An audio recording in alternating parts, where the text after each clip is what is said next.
జై శ్రీరామ్.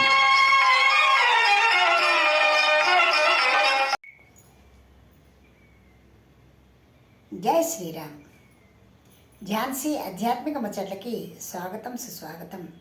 మనం మలయాళ రాజైనటువంటి కులశేఖరు చెప్తున్నటువంటి ముకుందమాలలోని పద్యాలను చదువుకున్నాం. ఆయన ఇంకా ఏమంటున్నాడో చూడండి. మనసుని లగ్నం చేయటమే కాదు, పరోక్షంగా ఇంద్రియాలు కూడా ఆయన బతిమాలుతున్నాడండి, పంచేంద్రియాలని కూడా.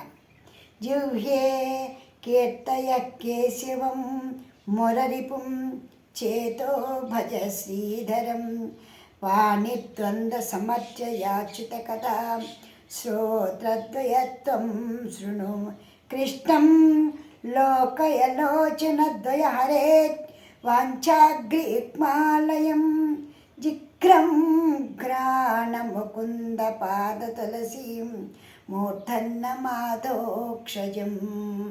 అంటే ఏమిటో తెలుసా అండి, మనకి తెలుగులో పోతన గారు కూడా ఇలాగే చెప్పారు చక్కగా. నీ పద్యావళులాలకించు చెవులున్ నిన్నాడు వాక్యంబులున్ నీ పేరంబున చేయు హస్తయుగముల్ నీ మూర్తిపై చూపులున్ నీ పాదంబుల చింత మ్రొక్కు శిరమున్ నీ పాదంబుల చింత మ్రొక్కు శిరముల్ నీ సేవపై చిత్తముల్ నీపై బుద్ధులు మాకు ఇమ్ము కరుణన్ నీదే జపత్రేక్షణ. ఇలాగే పోతన గారు కూడా భాగవతంలో చక్కగా అడిగారు. ఇప్పుడు ఈయన మన కులశేఖరులు ఏమంటున్నారు చూద్దాం. ఓ పంచేంద్రియాలారా, ఓ చెవులారా, మీరు కేవలము ఆ భగవంతుని యొక్క గుణగానాన్ని వినడం కోసమే ప్రయత్నించండి. నా మనసుతో సహకరించండి. ఓ నాలుక, ఆ శ్రీమన్నారాయణుని, ఆ వాసుదేవుని కీర్తన కోసం మాత్రమే నీ నాలుకను ఉపయోగించు తల్లి, ఇక రెండో దానికి వద్దు. అంతేకాదు, ఓ అందమైన కళ్ళలారా, మీ దృష్టి అంతా కూడా ఆ శ్రీహరి పాదపద్మాలు చూడటానికే ఉపయోగించండి అమ్మా. ఇంకా అటు ఇటు తిరిగి చూడవద్దు. నా మనసుతో సహకరించండి. అంతేనా? ఓ నాసిక, నీవు కూడా ఆ దేవుని పాదపద్మాల యొక్క సువాసనని, పరిమళాన్ని ఆస్వాదించడానికే ప్రయత్నించు. అంతేగాని ఆ వాసన ఈ వాసన అంటూ అటు ఇటు తిరుగు. ఈ విధంగా ఆయన ఈ బాహ్యేంద్రియాలను కూడా ప్రార్థన చేస్తూ అడుగుతున్నాడండి. అంటే ఆయన చెప్పటం అన్నమాట, ఇవన్నీ కూడా వాటికి మాత్రమే ఉపయోగించండి, ఆనందంగా ఉండండి అని చెప్పటం. నా మనసుతోటి సహకరించి ఇంక రెండో చూడొద్దు. మీ అందరూ మీరే కళ్ళు మూసేసుకోండి, ఏమీ చూడొద్దు, ఏమీ వినొద్దు. కేవలము ఆ శ్రీహరి నామస్మరణ కోసం మాత్రమే ఈ తనువును అంటూ ఉన్నటువంటి ఈ పంచేంద్రియాలు ఉపయోగపడాలి అంటూ ఆయన చక్కగా ప్రార్థన చేస్తున్నారండి. పోతన గారు కూడా ఇదే అద్భుతంగా ప్రార్థన చేశారు.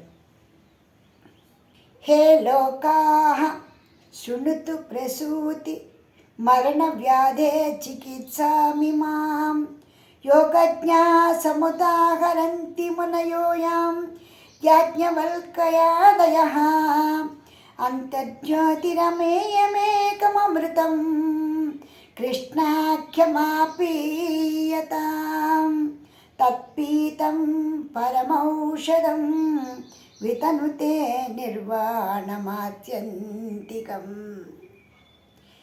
యోగి ఆయన యోగ జ్ఞానం కలిగినటువంటి యాజ్ఞవల్కుల వారు కూడా మనకి ఏం చెప్పారో తెలుసా?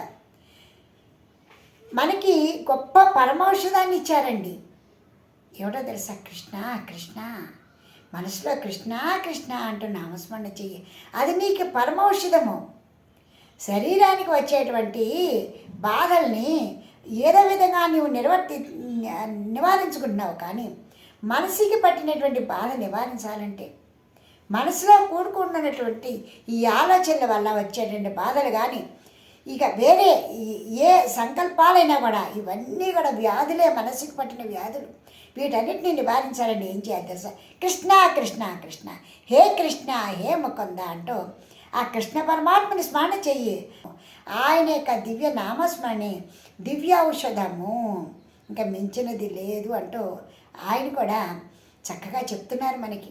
ఇంకా ఏం చెప్తున్నారంటే, ఆ విధంగా ఎప్పుడైతే నీవు నామస్మరణ చేస్తున్నావో నీ మనస్సు స్వస్థత చేకూరి ఆనందంతో ఉంటుంది.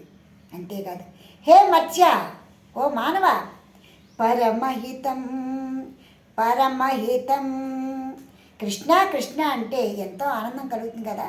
అంతేకాదు, పరమహితం శృణుత ఓ వక్ష్యామి సంక్షేవత, సంసారాన్నవమాపదూర్మి బహుళం సమ్యక్ర విశ్వస్థితాః, నానాజ్ఞానమపాస్య చేతసి నమో నారాయణాయ, నమో నారాయణాయేత్యముం మంత్రం సప్రణవం ప్రణామ సహితం ప్రవర్తయద్దం ముహు.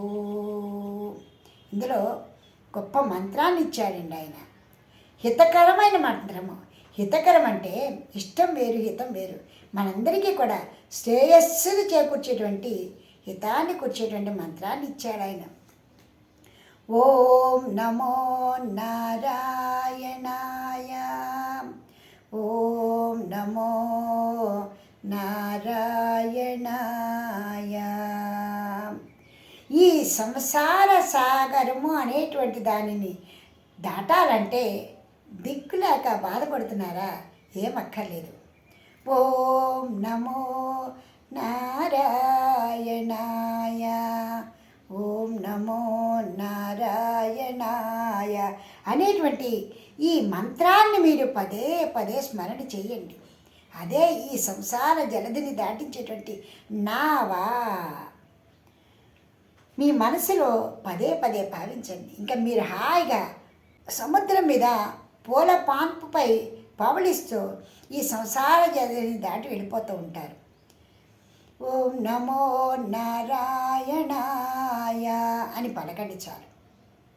ఎంత సులభంగా చెప్పారండి ఆయన, ఎంత సూక్ష్మంగా చెప్పారండి.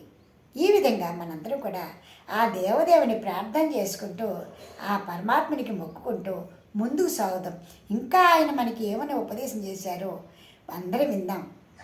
ఇప్పటికి స్వస్తి. జై శ్రీరామ్. మీకు ఈ వీడియో నచ్చితే లైక్ చేయండి, షేర్ చేయండి, సబ్స్క్రైబ్ చేయండి.